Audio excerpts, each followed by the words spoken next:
This owner of $200 million was now pretending to be poor. Every time, he would pour $50,000 expensive wine into a cheap $2 bottle, put the sauce for expensive meat into a cheap can, and hide the ham imported from abroad in clearance sale packaging. His name was Mike. But just a day earlier, his wife, thinking that Mike had gone broke, filed for divorce. But the very next day, Mike won a $200 million lottery. Now he was once again a hidden millionaire. His financial advisor said, "If you don't want to give your wife $100 million in the divorce, you'll have to pretend to be poor." Even though he had so much money, it was very hard not to spend it. One day, he quietly went to the mall and bought Armani clothes and a Rolex watch for himself. He was just imagining his new life when he suddenly ran into someone he knew. But he quickly slipped into a shop and signaled to the shopkeeper not to let anyone in. The shopkeeper noticed his expensive outfit and realized something was up. He used the mic and didn't let anyone come inside. Back home, Mike hid all the luxury items. He refilled the liquor bottles with cheap packaging and put the expensive food into cheap packets as well. After making everything look cheap, Mike breathed a sigh of relief.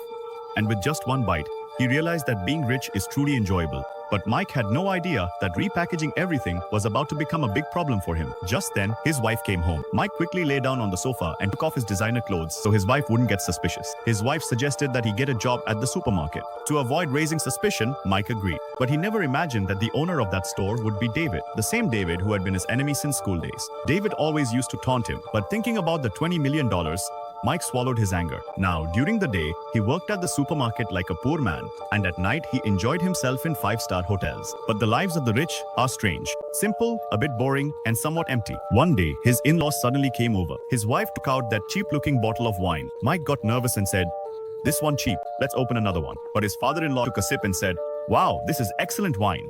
Can you get more of this wine?"